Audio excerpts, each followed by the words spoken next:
할렐루야, 반갑습니다. 저를 처음 보신 분들은 등록하신 지 1년이 안 되신 분들일 것 같습니다. 네. 작년 6월에도 나와서 함께 말씀 나눴는데요. 오늘 또 말씀 함께 나누면서 우리 인생 가운데 만나는 광야를 통해 하나님의 음성을 들을 수 있는 귀한 타이밍이 있기를 바랍니다. 제가 대학생 시절에 아주 작은 책자였지만 큰 감동을 받은 책들이 있었습니다. 그 중에 하나가 찰스 험멜이란 분이 쓰신 늘 급한 일로 쫓기는 삶이라는 책이었습니다. 그 당시 한 권 값이 300원 하던 소책자였는데요. 저는 책을 만들던 사람이기 때문에 책은 결코 그 정가의 가치와 비례하지 않는다는 것을 압니다. 좋은 책이라고 늘 두껍고 비싼 건 아니고요. 아주 얇은 책이지만 가치로운 책이 있는데 벌써부터 검색하시는 분들이 계시네요. 늘 급한 일로 쫓기는 삶, The Tyranny of the Urgent라는 책을 보시면 좋겠습니다. 자, 이 책에 보면 우리의 가장 큰 문제는 게으름이 아니라 너무나 바쁘다는 것이다 라는 문장이 나옵니다. 우리의 가장 큰 문제는 게으름이 아니라 너무 바쁘다는 것이다. 왜냐하면 우리가 늘 급한 일에 쫓기는 삶을 살고 있기 때문입니다. 전화가 울리면 받아야 하고, 미스드콜이 생기면 전화를 받지 못하면 죄책감을 받지 않습니까? 문자가 오면 일일이 답을 즉각 해줘야 합니다.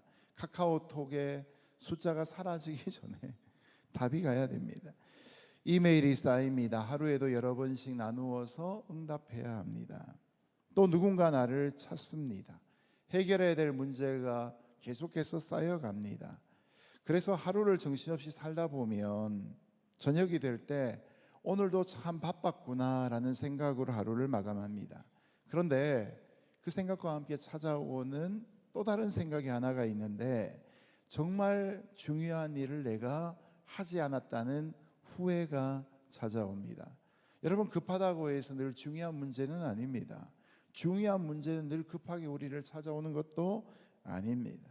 그래서 찰스 험멜은 이것을 급한 일은 중요한 일을 몰아낸다라는 문장으로 설명하고 있습니다. 급한 일을 하느라 정작 중요한 일을 놓친 하루는 정말 무기력하고 허무할 수밖에 없습니다. 자, 2000년 전 갈릴리에서 사역을 시작하신 예수님이 보내신 한 날이 바로 오늘 우리가 읽은 말씀에 오롯이 등장합니다. 예수님도 급한 일의 횡포에 노출되어 계시고 그 선택에 따라서 갈림길을 걸어가야 합니다.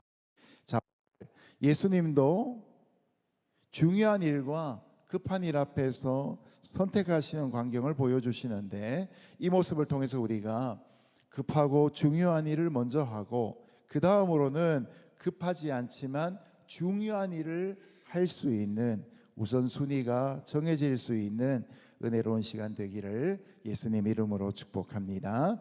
먼저 32절부터 34절까지 말씀을 보시면 하루를 열심히 사신 예수님의 모습이 등장합니다. 32절에 34절 같이 읽습니다. 시작.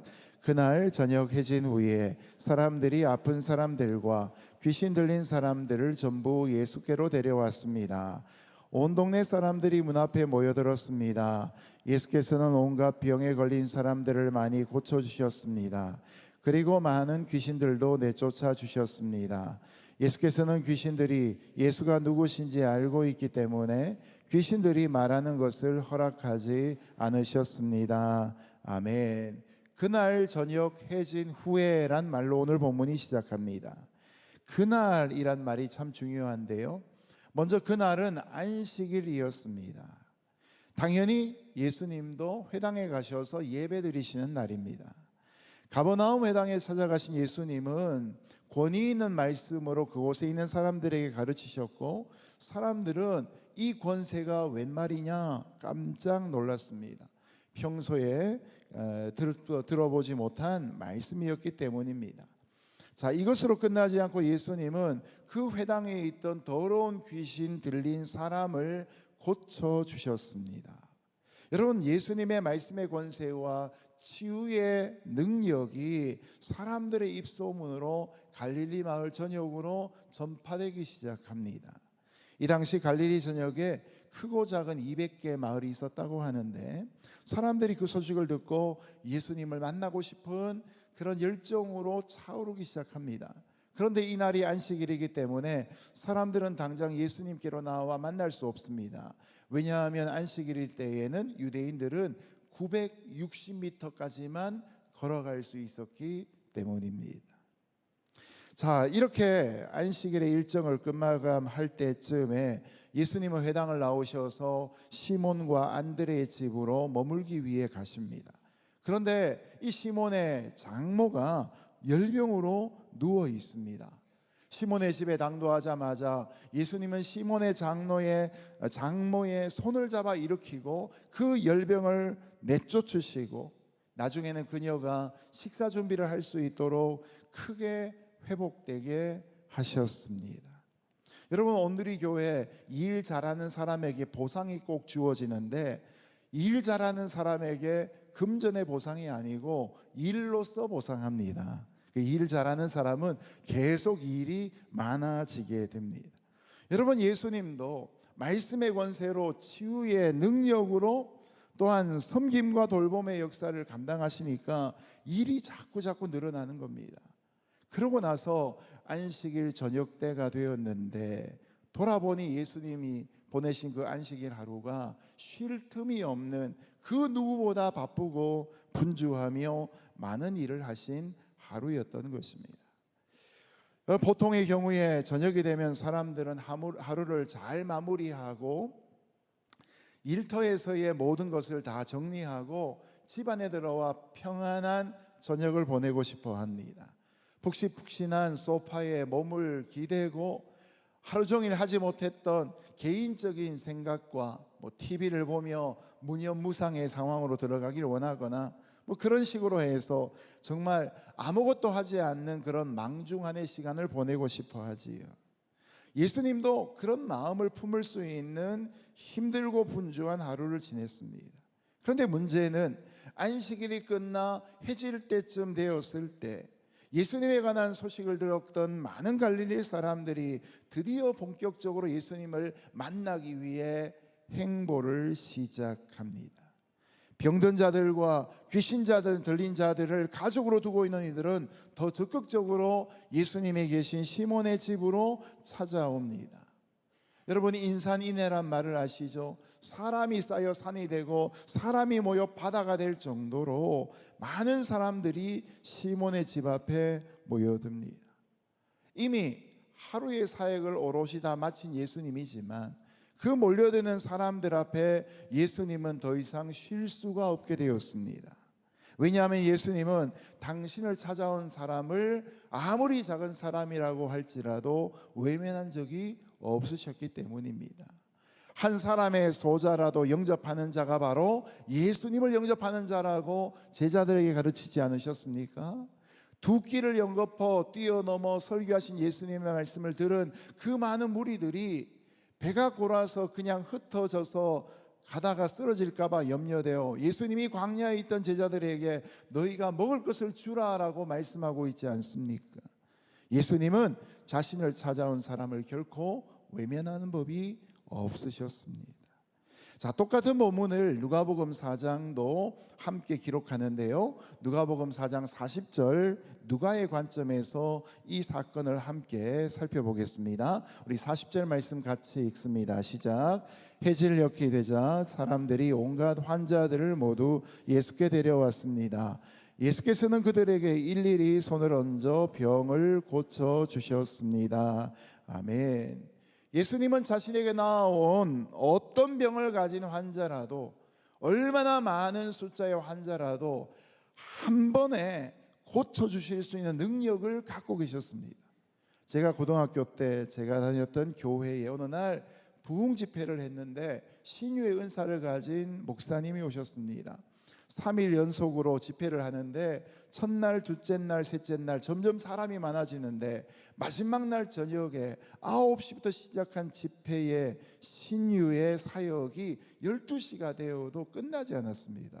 그때 저도 고등학생 때에 줄을 서서 개인 기도 받으려고 서 있었는데 12시가 넘어가니까 목사님이 가만 오늘은 여기까지. 자, 줄 서 있는 사람 다 여기 모이라고. 내가 이제 한 번 기도할 거라고. 한 번 기도할 거니까 잘 듣고 돌아가라고. 이제부터 고침받는 사람은 내 책임이 아니고 하나님 알아서 하실 거라고. 그러면서 이제 단체로 기도해주고 그날 집회가 끝났습니다. 제 입장에서야 오랜만에 찾아온 부흥회였고 집회였으니까 은혜를 받겠다고 줄 서 있었지만, 그 사역을 매주마다 하시는 목사님의 입장에서는 딱 거기까지만이었던 거죠. 근데 여러분, 예수님은 그렇게 하지 않으셨습니다. 몰려든 사람들을 도매급으로 취급하지 않으시고 일일이 손을 얹어 병을 고쳐주셨습니다. 한 사람씩 안수하고 고쳐주셨습니다. 개인적으로 고쳐주셨고 인격적으로 터치해 주시는 모습을 보게 됩니다. 여러분, 그러니 이 자리는 하나님의 은혜와 하나님의 사랑과 하나님의 능력이 가득한 치유의 현장이 되지 않았겠습니까? 거룩한 안식일 하루를 감당하신 예수님이 그 하루를 잘 사셨음에도 불구하고 그 다음에 찾아온 상처 입은 사람들을 외면하지 않으셨기 때문에 그 은혜가 부어지게 되었습니다. 여러분이 이렇게 하루를 사신 예수님에게 우리가 배울 것이 무엇입니까? 우리도 살다 보면 어느 날은 하루가 너무 길고 버겁게 느껴지는 때가 있습니다. 자, 오늘은 여기까지만 하면 좋겠다. 이제 문을 닫으려고 하는데, 이제 업무를 종료하고 퇴근을 하려고 가방을 싸는데 갑자기 사람이 찾아오고 업무가 부과됩니다. 여러분, 이럴 때 우리는 예수님의 본을 따라 어떻게 해야 합니까? 누군가 나를 필요로 하는 사람이 있고 해결해야 될 문제가 또다시 쌓이고 있다면 우리는 불평하고 선을 그을 것인가? 아니면 주님의 역사들처럼 우리 또한 주님의 모습을 본받아 또 다른 책임 앞으로 우리를 내어놓을 것인가? 여러분, 현실을 회피하고 싶은 피곤한 몸의 상태가 있기도 하지만, 그러나 이런 기회를 통해서 주님이 우리를 통해 역사하시는 일도 있을 것이다 기대할 수 있는 저와 여러분 될 수 있기를 예수님 이름으로 축복합니다. 참된 신앙은 하나님이 내게 맡기신 일과 사람과 책임을 사랑으로 끝까지 감당하시는 것입니다.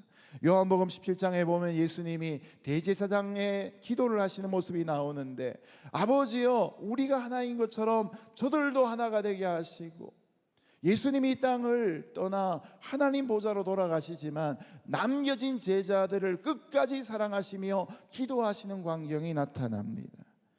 하루하루를 예수님처럼 사랑으로 책임감으로 감당하는 성도들을 하나님이 기뻐하실 줄로 믿습니다. 자, 그런데 그 다음 날 아침에 예수님은 특이한 습관 하나를 우리에게 보여주십니다. 35절 말씀 같이 읽습니다. 시작. 매우 이른 새벽 아직 어둑어둑할 때 예수께서 일어나 외딴 곳으로 가셔서 기도하셨습니다. 아멘. 예수님은 상상해 보면 자정이 훌쩍 넘은 시간에 사역을 마치셨을 것입니다. 몰려든 모든 사람들이 다 떠나갈 때까지 마지막 한 사람을 위해서도 예수님은 친히 안수하셨을 것입니다. 피곤한 몸으로 밤늦게 잠자리 드셨을 것입니다. 여러분, 저도 교회를 맡아 목회하지만 제가 새벽 기도 나가는데 완전히 면제받는 하루가 있습니다. 바로 월요일 새벽입니다.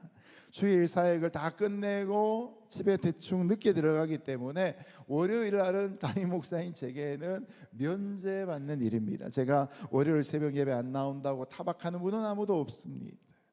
여러분, 예수님도 지난밤에 긴 사역이 아침 늦게까지 늘어지게 주무실 수 있는 충분한 사유가 되셨습니다.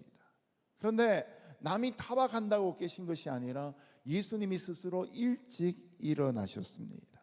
매우 이른 새벽 아직 어둑어둑할 때에, 먼동이 트기 전 아직 캄캄할 때 예수님이 일어나십니다. 그리고 외딴 곳으로 가십니다. 그리고 거기서 기도하십니다. 여기 나오는 외딴 곳은 한적한 곳이라는 의미로 사람이 거주하지 않는 광야를 가리킵니다. 한적한 광야, 사람들이 많이 모여 있는 번잡한 곳이 아니라 오직 하나님만 계시고 예수님이 하나님을 단독으로 만날 수 있는 그런 광야, 이것이 바로 예수님이 찾아가신 곳이었습니다. 세 번째로 예수님은 그곳에서 기도하셨습니다. 이 기도하셨다는 말에 해당하는 헬라어 프로세위키토라는 단어는 미완료 과거인데요. 자, 제자들이 나중에 예수님을 찾아왔을 때 예수님이 기도하시는 모습을 목격합니다. 그런데 이게 한 번의 목격이 아니라 예수님이 늘 사라져서 뭐 하시나 찾아보면 항상 그때그때마다 예수님은 기도하는 모습으로 발견되었다라는 의미입니다.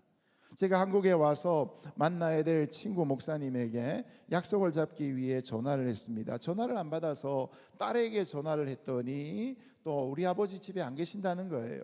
그래서 이제 자기 엄마인 사모에게 전화를 바꿨습니다. 그 사모님이 하는 말씀이 우리 목사님 항상 이 시간만 되면 밖에 나가가지고 1시간 있다가 돌아오세요 이러는 거예요. 그때가 9시가 넘었던 시간이거든요.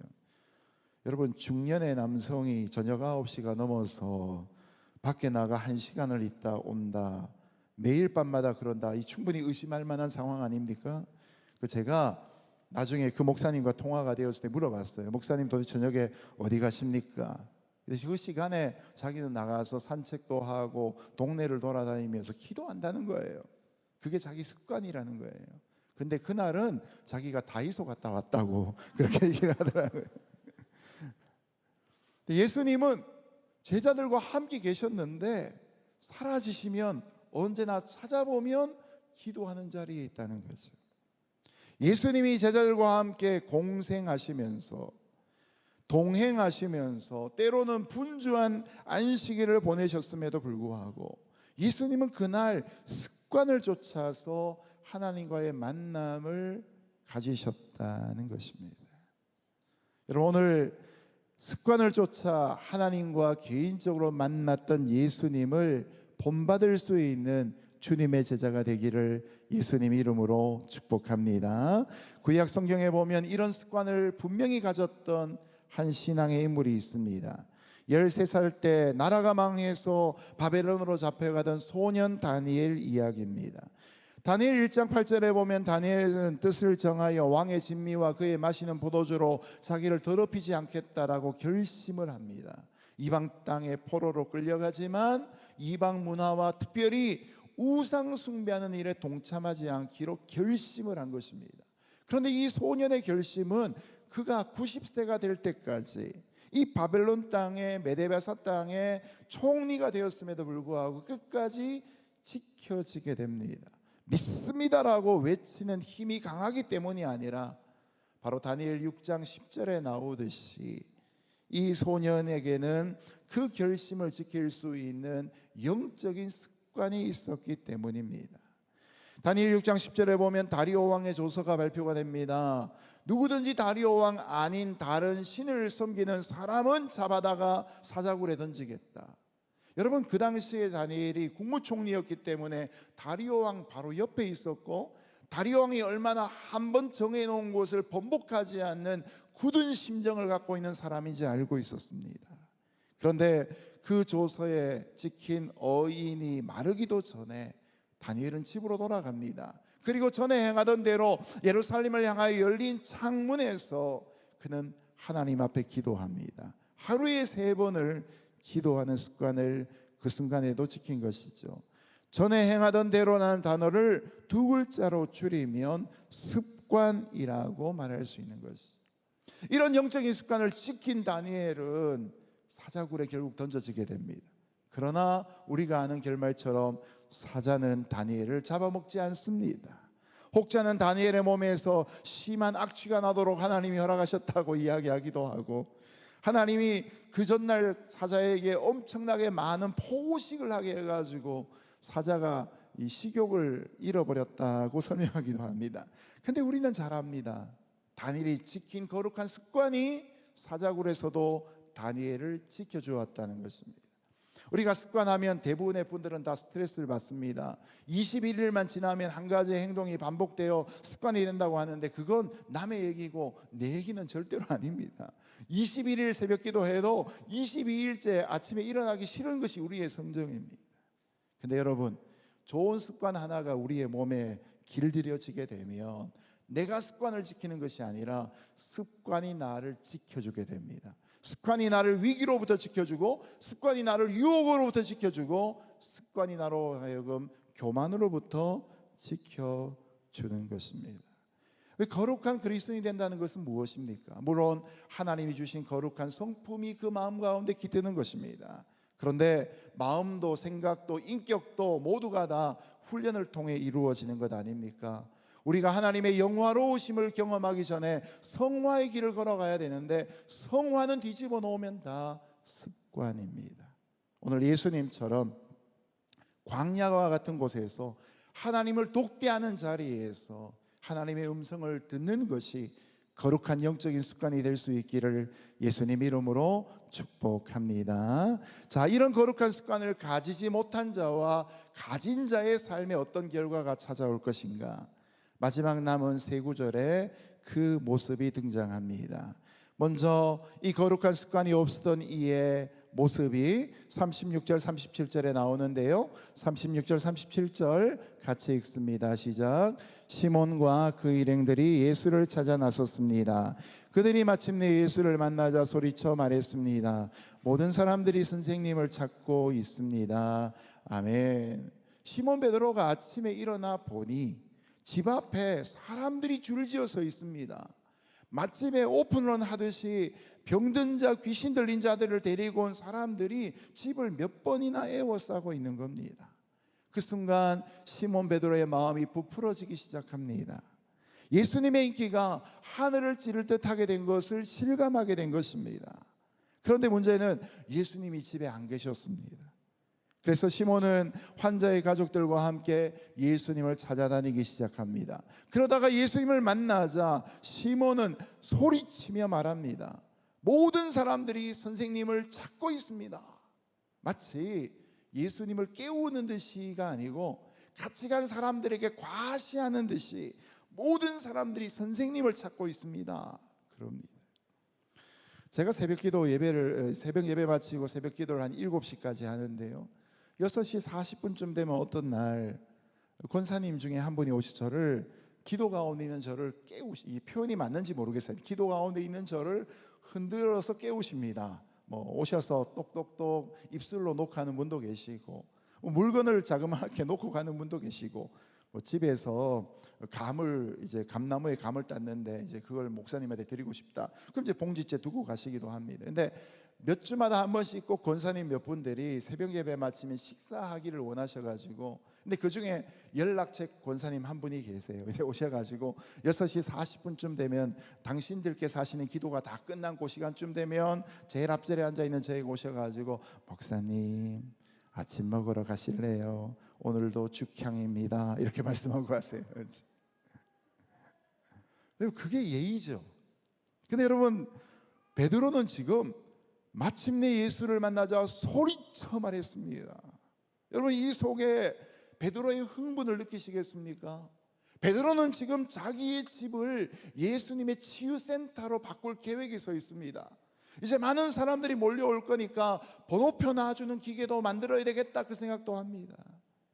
그러면서 앞으로 예수님의 사역이 이 갈릴리 자신의 집 가버나움에 있는 이 집에서부터 확장될 것을 기대하는 마음으로 흥분하고 있습니다. 그런데 예수님의 생각은 달랐습니다. 우리 38절 같이 읽어볼까요? 시작. 예수께서 대답하셨습니다. 가까운 이웃 마을들에 가서도 말씀을 전파하도록 하자. 내가 이 일을 하러 왔다. 아멘. 제자들이 예수님의 말씀을 듣고 굉장히 의아해했을 것입니다. 여러분, 성경에 있는 말씀은 아닌데 진리에 가까운 말 중에 이런 말이 있습니다. 물 들어올 때 노져라 라는 말이 있습니다. 영종으로 사시는 여러분은 날마다 밀물선을 오시니까 이 말의 의미를 잘 아시겠죠. 박수 칠 때 떠나라는 말도 있고 물 들어올 때 노져라는 말도 있습니다. 근데 제자들은 예수님이 우리가 이 마을 떠나 가까운 마을로 가자라고 하실 때에 특별히 베드로의 마음은 쿵 하고 주저앉았습니다. 왜 그럴까요? 성공하는 사람들의 7가지 습관을 쓴 스티븐 코비의 그 책에 보면 이런 서양 격언이 언급됩니다. The better is the enemy of the best라는 표현입니다. 미국에서 왔으니까 영어 한마디 하고 가야 되겠죠. The better is the enemy of the best. 굿이라는 형용사, 좋은이라는 형용사가 있는데 비교급이 더 좋은 the better이죠. 근데 최상급이 the best입니다. 좋은, 더 좋은, 가장 좋은인데 문제는 가장 좋은 것 앞에 가장 큰 적이 있는데 더 좋은 것이다. 가장 좋은 것을 더 좋은 것 때문에 놓치기 쉽다라는 의미의 말입니다. 여러분, 급한 일은 오늘 베드로의 소리치는 것처럼 언제나 큰 소리로 우리를 부릅니다. 긴급 상황이다, 큰일 났다 라고 외칩니다. 당장 이 일을 해야 된다고 이야기합니다. 그런데 여러분, 중요한 일은 조용히 우리를 기다립니다. 중요한 일은 들레는 법이 없습니다. 중요한 일은 우리에게 막 협박하는 일이 없습니다.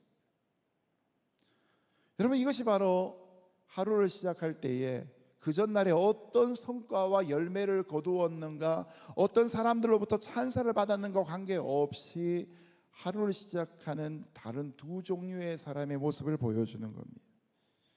예수님은 자기를 열광적으로 찾는 사람들에게 돌아가지 않고 다른 마을로 가자고 말씀하시죠. 이 세상의 인기와 영광을 구하지 않으시는 모습을 보여주는 겁니다. 대신 하나님의 뜻대로 메시아의 사역을 완수하기로 결심한 것입니다. 물론 질병 가운데 있는 사람, 귀신 들린 사람들을 치유하는 것도 중요합니다. 그러나 그건 더 좋은 일에 해당하는 것입니다. 예수님이 이 땅에 오신 원래의 목적은 천국 복음 전파였던 것이죠. 특별히 베드로가 사람의 인기와 사람의 인정을 가지고 예수님이 가버나움에 계속 머물러야 한다고 하시는 말씀에 대해서 예수님은 사람의 인기와 인정은 판단의 기준이 되지 않고 하나님이 나를 이 땅에 보내신 부르심과 사명의 목적이다 분명하게 말씀하고 계십니다. 여러분, 베드로처럼 사람들의 인기에 영합하여 환영하는 사람들의 환호에 맞춰서 잊고 떠나는 것을 결정한다고 하면 여러분, 하나님이 굳이 하나님의 보좌 우편을 포기하고 이 땅에 오실 이유가 있겠습니까? 그 자리가 바로 최고의 영광의 자리 아니었겠습니까? 이처럼 베드로와 예수님의 차이는 이렇게 정리됩니다. 하루를 시작하며 상황을 먼저 만나는가, 아니면 하나님을 먼저 만나는가. 하나님과 교제하는 사람은 제일 먼저 하나님 앞에서 나의 초라하고 연약한 죄인된 모습을 발견할 수밖에 없습니다. 그리고 하나님이 얼마나 위대하고 영화로우신 분인지를 알게 됩니다. 그리고 그 하나님이 주인 되시는 하나님의 나라를 위해서 사모하는 마음이 일어나기 시작하고 세상의 인기와 추종하는 것이 얼마나 덧없는가를 알게 되는 것이죠. 그래서 넓은 길을 가는 것이 아니라 좁고 협착한 길이라도 주님을 따라갈 수 있는 순종이 나오게 되는 것이죠. 말씀과 기도를 중심으로 하는 하나님과의 교제가 끊어지면 얼마간은 아무런 일도 일어나지 않습니다. 큐티를 멈추고 예배가 시들해지고 예배 가는 발걸음을 끊었다고 해서 갑자기 골프 잘 치던 분이 공이 안 맞고 이런 일은 없습니다. 그런데 그 기간이 얼마간 지나고 나면 우리가 영적으로 둔해지기 시작합니다. 분별력이 떨어지기 시작합니다. 이 세상을 본받지 말라고 하신 말씀과는 달리 금방 세상에 물들기 시작합니다. 남과 비교하기 시작하고 불평불만이 나오며 염려에 시달리기 시작하는 것입니다. 여러분, 우리가 하나님으로부터 사명받은 존재인 것을 잊지 않기를 예수님 이름으로 축복합니다. 그러려면 사명을 맡기신 하나님의 음성을 제대로 들어야 합니다. 시끌시끌한 시장판과 백화점, 많은 핫플레이스들에서 하나님의 음성이 그들 속에 묻혀 소음에 파묻혀 내 귀에 들리지 않고 있는 현실이 있다면, 우리는 그 찬란한 곳을 때로는 떠나서 아무것도 없는 에르모스 광야를 향해 나아가 바시락거리는 소리에도 민감하게 반응할 수 있는 영적 민감성을 회복해야 할 것입니다. 그리고 상황과 관계없이 우리를 부르시고 나의 능력과 준비에도 부족에도 불구하고 나를 들어 쓰시겠다고 하시는 하나님이 주시는 절대 확신 가운데서 하나님을 더욱더 의지하며 살아가야 할 것입니다. 오늘 이 아침에 저와 여러분이 많은 사람들에게 받는 인정보다도 하나님께 듣는 한 음성으로 기뻐할 수 있는 주의 자녀가 되시기를 예수님의 이름으로 축복합니다. 이를 위해 매일 또한 일정한 시간마다 인생의 위기 때마다 외딴 곳, 한적한 곳 하나님 음성 듣기 위해 나아갈 수 있기를 예수님 이름으로 축복합니다. 기도하겠습니다. 고맙고 감사하신 하나님 아버지, 하나님의 영광이 있는 곳, 하나님의 음성이 가득한 곳 광야 가운데 우리를 불러주시고 그 음성으로 우리 인생을 복내려 주옵소서. 예수님의 이름으로 기도합니다. 아멘.